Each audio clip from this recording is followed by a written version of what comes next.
사랑하는 성도 여러분, 한 주간도 말씀 안에 거하고 계시는지요? 오늘은 지난 7월 27일에 주셨던 전도서 3장 16절부터 22절을 통한 남은 때를 사는 지혜란 제목의 말씀을 묵상해 보고자 합니다.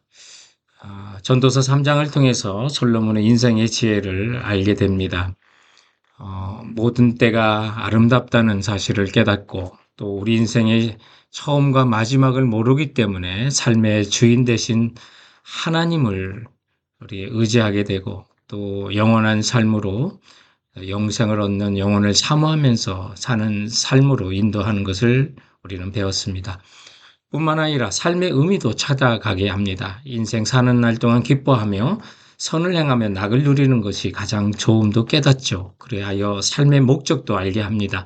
하나님께 예배하고 경배하며 영광 돌리는 삶을 살도록 하는데, 이런 삶을 위하여 우리의 남은 때를 어떻게 사는 것이 지혜로운지를 오늘 본문을 통해서 살펴봅니다.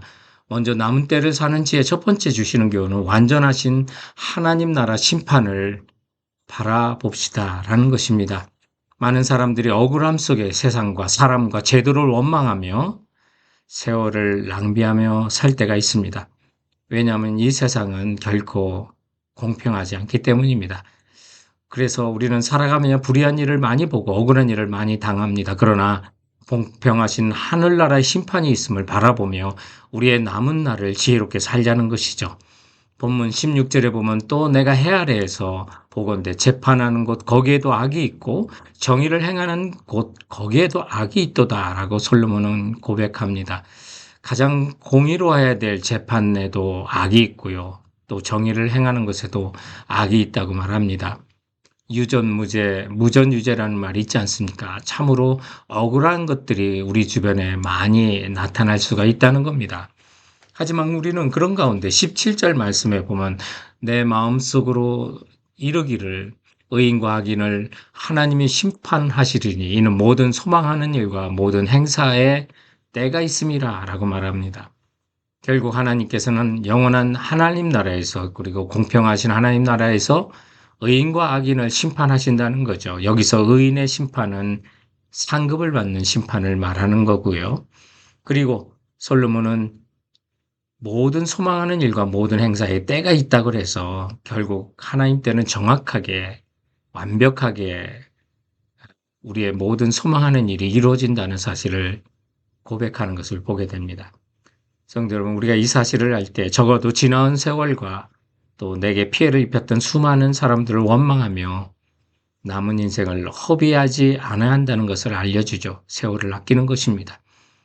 성경의 달란트나 문화의 비유에 주어진 것처럼 우리에게 주신 은사나 복음을 땅에 묻어두고 사는 종들을 보게 되는데, 바로 우리가 지나온 세월 수많은 억울한 일을 당할 때 원망하고 또 새롭게 일어서지 못한다면 우리는 주님이 주신 문화나 달란트를 땅에 묻어두고 사는 것과 방불하다는 것을 알려줍니다. 성도 여러분, 이 땅에 결국 정의롭다 하는 것조차도 악이 있을 수 있음을 우리는 배웁니다. 그러나 분명한 것은 우리의 행한 대로 주님 앞에 서게 될 것이고 주님의 판단과 심판은 우리의 정의로운 소망과 행사를 마침내 위로하시는 때가 된다는 사실 기억하시기 바랍니다. 그래서 우리가 억울함이 많은 세상 속에서도 또 불의한 세상 속에서도 공의롭고 완전하신 하나님 나라의 심판을 바라보며 세월을 아끼고 지혜를 가지며 주님의 심판하시는 그날에 의의 심판으로 면류관을 얻는 우리 성도들 되시기 바랍니다. 남은 때를 사는 지혜 본문이 가르치는 두 번째 교훈은 여러 시험을 통해 하늘나라 백성을 삼아 가신다는 것입니다. 주님은 오늘날 우리도 짐승과 같은 삶을 살지 않고 주 안에서 삶의 목적을 위하여 살아가도록 때로는 연단과 시험을 주신다는 것이죠. 18절 말씀에 보면 내가 내 마음속으로 이르기를 인생들의 일에 대하여 하나님이 그들을 시험하시리니 그들이 자기가 짐승과 다름이 없는 줄을 깨닫게 하려 하심이라고 말씀하고 있습니다. 하나님께서 우리를 시험하시는 목적은, 연단하시는 것은 우리가 정말 육체의 정욕과 욕심을 따라 살다가 짐승과 같은 최후를 맞이하는 것을 방지하기 위해서 주님은 우리에게 시험하신다는 거예요. 그래서 본문 19절에 보면 인생이 당하는 일을 짐승도 당하나니 그들이 당하는 일이 일반이라 다 동일한 호흡이 있어서 짐승이 죽음같이 사람도 죽으니 사람이 짐승보다 뛰어남이 없으면 모든 것이 헛됨이로다 말합니다. 인간과 짐승의 공통점이 있죠. 생명을 가지고 있고 숨을 쉬어야 하고 먹어야 삽니다. 이것이 인간과 짐승의 공통점이죠. 그리고 또 다른 중요한 공통점은 인간이나 짐승이나 모두 죽는다는 것이죠. 그 죽는 일의 일반이라고 말합니다. 결국 사람이나 짐승이나 나서 살다가 죽게 되죠. 이런 점에서 사람이 짐승보다 뛰어난 점은 없는 겁니다. 그러나 사람과 짐승이 구별되는 건 뭡니까? 20절부터 21절에 보면 다 흙으로 말미암음으로 다 흙으로 돌아가나니 다 한 곳으로 가거니와 인생들의 혼은 위로 올라가고 짐승의 혼은 아래고 땅으로 내려가는 줄을 누가 알냐라고 말합니다. 인간이나 짐승이나 다 흙으로 돌아가지만 결정적인 차이점은 인간에게는 영혼이 있어 하늘로 올라간다는 거죠.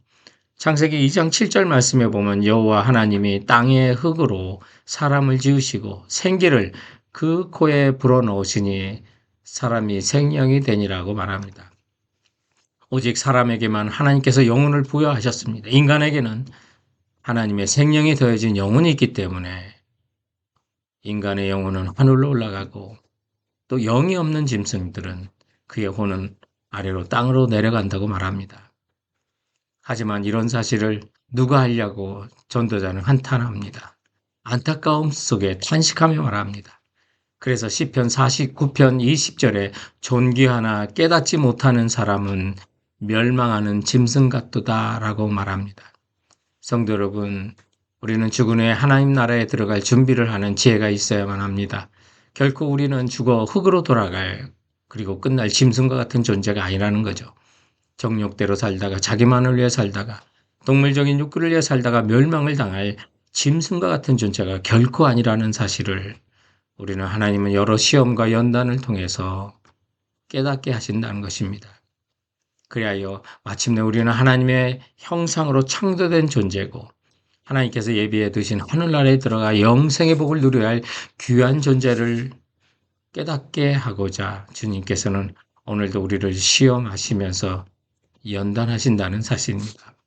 그래서 우리 삶의 앞에 형통한 날과 곤고한 날들을 번갈아 사용하셔서 하나님께서 원하시는 작품으로 주님의 형상으로 빚어가신다는 사실 기억하시고 우리의 남은 때를 하나님께서 시험을 통하여 짐승과 같지 않은 영혼을 가지고 하늘을 올라간 하나님의 자녀로 빚으신다는 것을 기억하고 사시는 성도들 되시기 바랍니다. 남은 때를 사는 지의 마지막 세 번째 교훈은 주님 부르심 받들어 즐겁게 일하자는 겁니다. 우리의 남은 세월 얼마 남지 않았다는 사실 기억하며 자기 일에 즐거워하며 헌신하는 것, 이거보다 큰 복이 없다는 것이죠. 22절에 보면 그러므로 나는 사람이 자기 일을 즐거워하는 것보다 더 나은 것이 없음을 보았나니 이는 그것이 그의 몫이기 때문이라고 말합니다. 전도자가 이전에 체험했던 수많은 인생 경험에 근거해 볼 때 인간의 행복은 다른 것이 아니라 자기가 하는 일을 즐거워하는 것이라고 말합니다. 우리는 일터에서 즐기지 못하고 일하는 것이 대부분이죠. 그렇기 때문에 오늘 이런 교훈을 주시는 것입니다. 사람들을 보면 의무감 때문에 억지로 일하는 것이 많이 있지만 그러나 성도 여러분, 주님께서는 자기 일을 찾아 즐겁게 일하는 사람이 행복한 사람이라고 말씀하고 있습니다. 직업을 뜻하는 영어 단어가 많죠. job이라든지 occupation, 또 profession 같은 그런 직업을 표현하는 영어 단어가 있는데 그 중에 특별한 우리가 기억해야 될 거는 vocation이라고 하는 단어입니다. 우리가 즐기고 휴가를 vacation이라고 하는데 한 단어만 차이가 있는 거죠. 그런데 우리의 직업을 뜻하는 vocation은 부르다, 보케어라고 하는 어근에서 옵니다.